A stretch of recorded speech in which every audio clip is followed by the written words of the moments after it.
how to renew your PCC credential with the International Coaching Federation.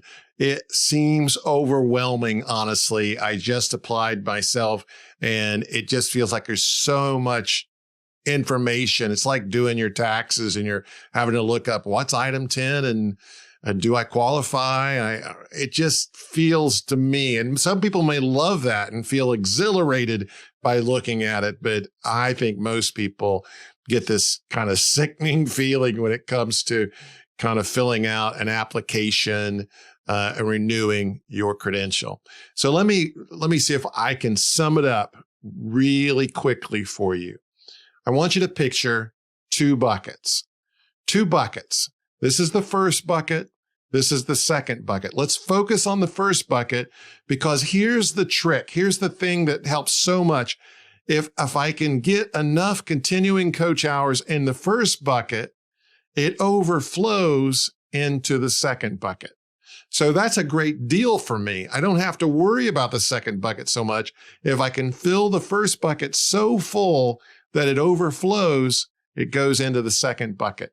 So the way that looks is I need total of 40 continuing coach hours, coach experience hours for to renew my credential. 24 of them need to be this big bucket, and 16 need to be this smaller bucket.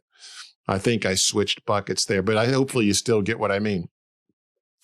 So what can go into the first bucket? And the first bucket has to have core competency hours in it. That's different than the other. The other one's going to be resource hours. So what counts as core competency? I'm going to cheat and look at my sheet here a little bit. The first thing is ICF will give you 3 hours to put into that first bucket, that 24, you need 24 in there. They're going to give you 3 hours right off the bat for an ethics class, which they offer for free. And honestly, it took me about 20 to 30 minutes to finish the ethics course. So it didn't take me 3 hours. It took me 15 to 20 minutes. I don't know if that's a good thing, but that is the case. So they're giving me a freebie for the first bucket. Now, what else can we put in there? Live coaching courses. So at Coach Approach Ministries, we teach live coaching courses, or 500 level courses. They're 16 hours each. So if you had one coaching class from us in the last 3 years, then you could put that in there. And now you've got the ethics and a 16-hour live course. That takes you to 19 hours. You could take another coaching course and it would take you to 35 hours. If you took a third course, like one a year, then you'd have, if I can do the math in my head, 51 hours. And the overflow happens and goes into the resource bucket, and you're done. That's it. So you take the ethics course, you took 3 live coaching courses, one a year, you're gold. You've made it. Here's another thing you can do. You could take some mentor coaching. You don't need mentor coaching for PCC. You do need it for ACC. However, you can use mentor coaching. You hired a coach, you got mentored. You can use up to 10 hours of that in this first bucket. So I got 3 hours. I took a course. That's 19 hours. I took 10 hours of mentor coaching. I'm at 29 hours. That's over 24. So 5 hours flows into this, and this bucket is starting to fill up.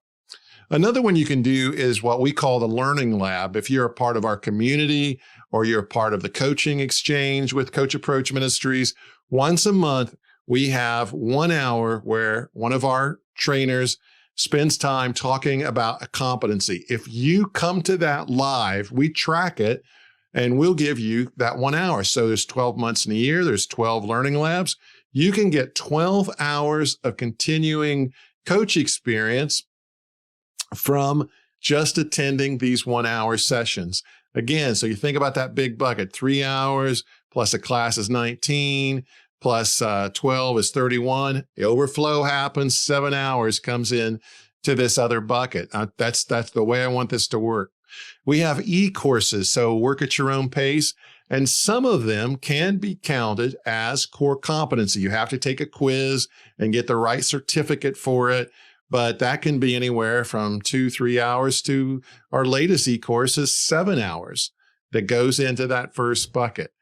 Final ones are not as common. Serving as an educator, so I teach classes. Every different class I teach, I can count. So I taught 4 different classes in the 3 years. And so I can count 16, 32, 64 hours of core competency continuing education because I taught a class. That's also true if you mentor somebody, you can count some of those hours in that first bucket. Now, we've poured so much into that first bucket that you ought to have overflowed into your resource bucket. That's an easier one to get. You can get at least 16 hours that are just resource, but if you fill that first bucket, you're not going to need it. So let's take a look at what could go into this second bucket if you haven't quite filled it up. I talked about the Learning Lab being live, and you can watch the Learning Lab and live and get core competency credit. But if you watch the archives, if you watch the recordings and document that, you can have an hour of resource for this, I think it's over here, this second bucket. All of our e-courses, whether you take the quiz or not, can be counted as resource hours. You can't count them twice. But if you don't need the entire certificate, you could just count our e-courses that way. You could read a book on coaching and just document how long it took you to read the book. And you could count that as resource coaching. So I hope that helps. Fill up that first bucket with classes, with learning labs, with e-courses, any way you can. Just take a course a year. It's going to go in, and then it's going to overflow into the second bucket. And if you can't quite fill up the second bucket from the first bucket overflow, then read a book, take an e-course, watch a learning lab, archive, something like that. I hope that helps you renew your PCC credential. Be sure and subscribe so you don't miss any of our great content.